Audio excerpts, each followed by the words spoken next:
Welcome back, people. And I'm sure you learned a whole lot from our master's table. And like I told you earlier, we are going for our business tips. Yes. So our guest, Mr. David Aggle, who happens to be a business coach but refused to accept that offer, will be giving us tips. Actually, he will be talking to our startups, like he has been teaching and talking about the tales and tricks of a business startup. So for business startups out there who wants to actually apply for a loan, grants, or any kind of support from a particular brand, so you as a startup, I'm sure there are some certain qualifications you are supposed to possess. So Mr. David Aggle will be giving our startups those tips. So up next is our Mr. David.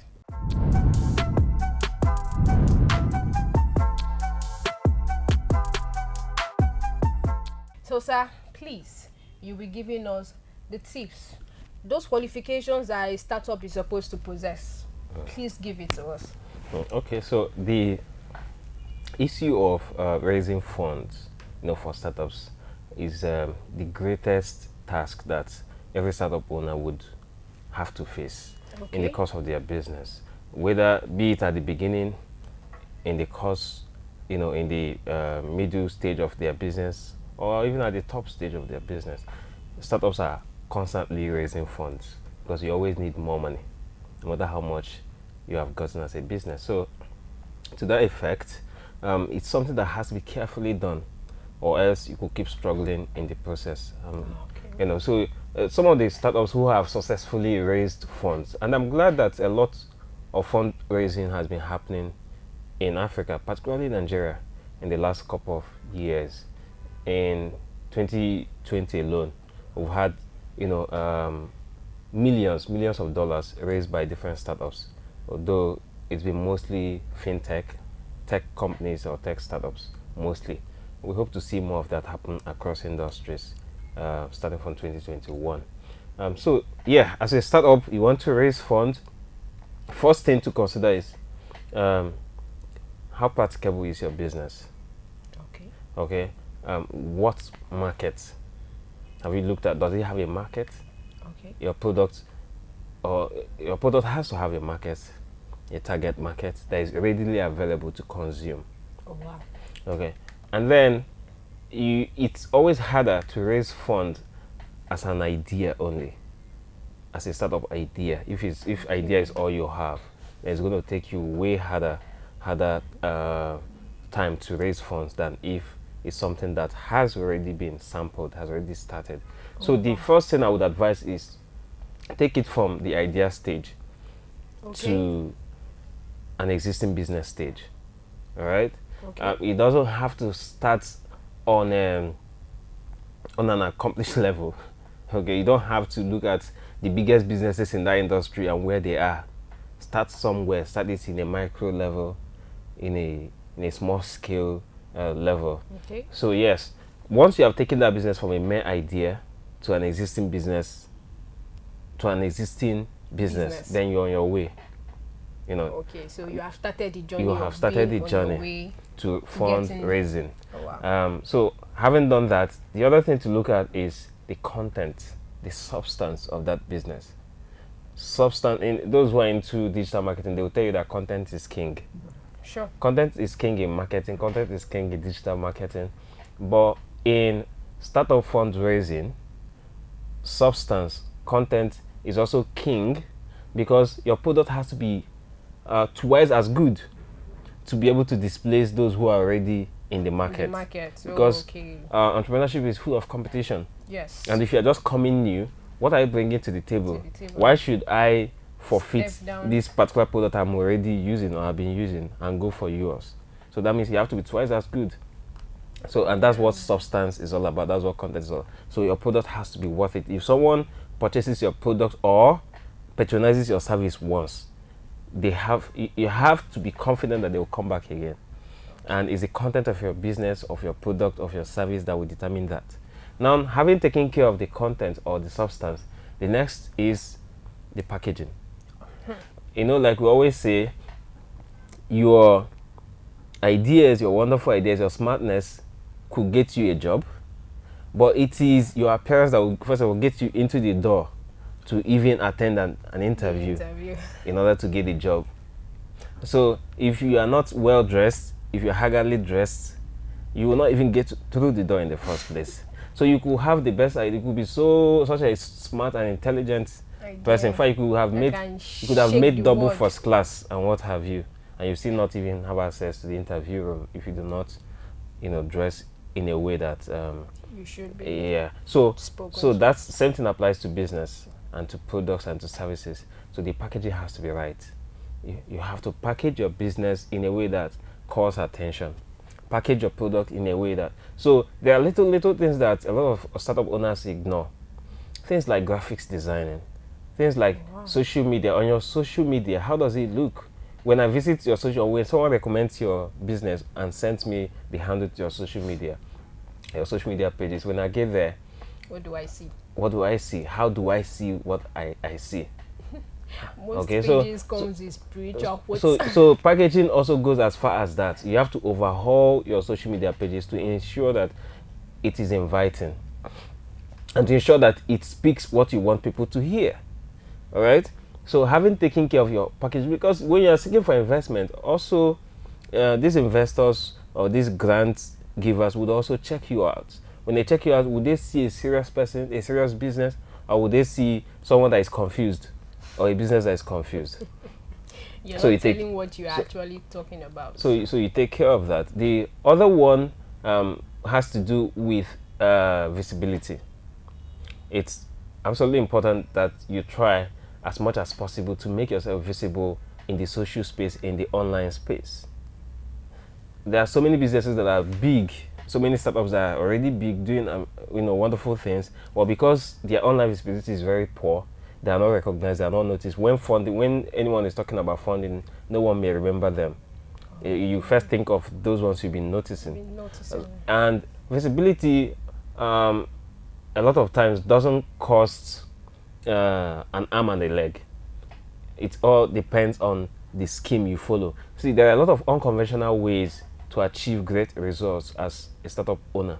You don't have to go the way a big oil company would go.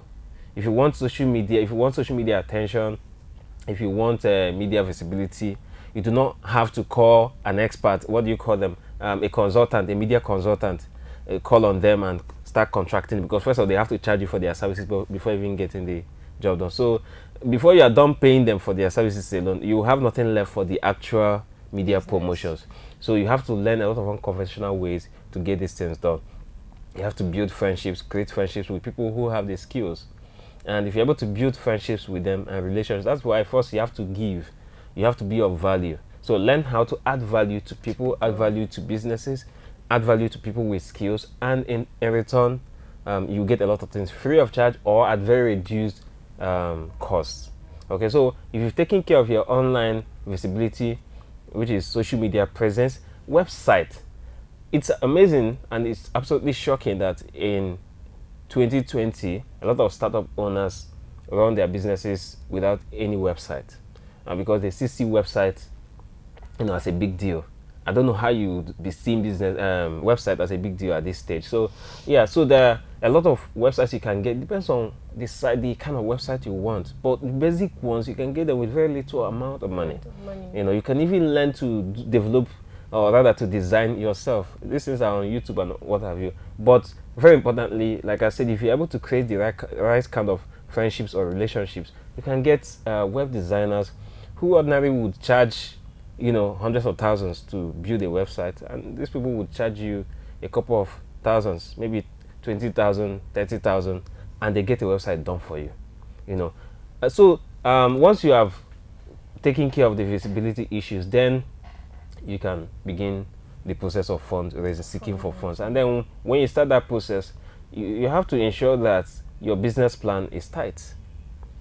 Okay, so you don't just write it the way you would write a WhatsApp chat with your daddy or your uncle.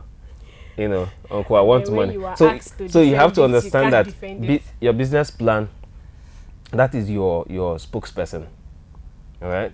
So once you are sending it out there, you have to be sure that this is going to pass. This is tight. That anyone who has the patience enough to go through this document would definitely be affected. So yeah, take care of your business plan.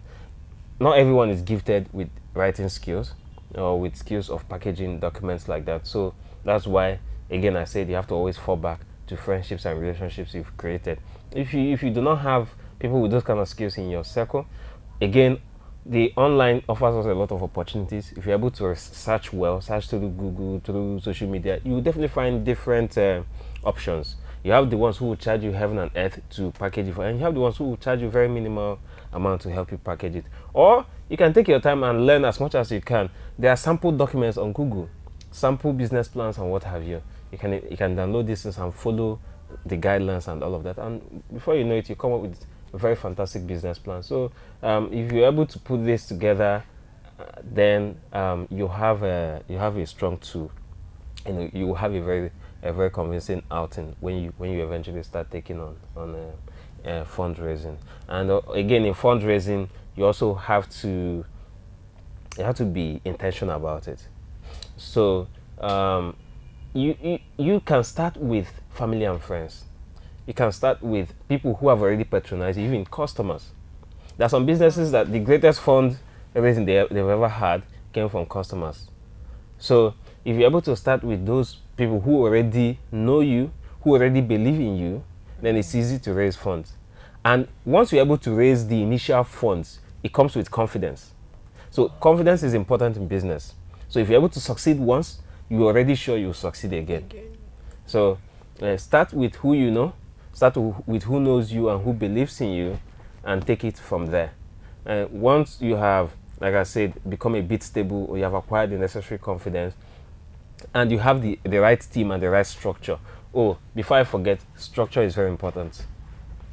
You do not wait until you're a $1 million company before you start putting in the necessary structure for your business.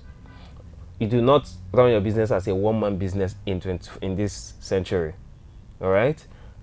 In fact, in this decade, you do not run your business as a one-man business. So even though you are the sole shareholder, even though you own 90% of the shares in your company, still run that business as an independent body, as an independent person with structure. So you are the CEO, yes.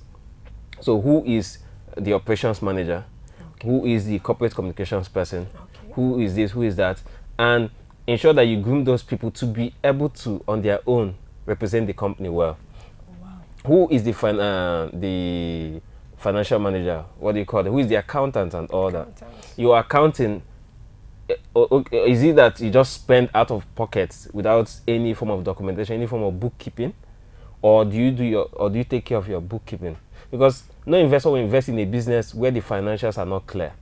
So you have to, from day one, start taking care of your financials. However, if you have made the mistake of running the business for a couple of years without taking care of your financials, you still have an opportunity to get it right before approaching investors. So your financials is very important. You don't have to employ a full-time accountant. No, there are a lot of packages out there. You can contract, you can outsource it. That's what is called outsourcing. You outsource it to them, and in a month they could charge you just very minimal amount, and then they help you take care of your bookkeeping. And that way, when an investor looks at your books, looks at your documents, they see where the money is coming from and where the money is going to, and they see financial prudence. So financial prudence is very key. And so when you have done all of this things I've said, trust me, sooner or later you'll have the funding that you need. Yeah, thank you.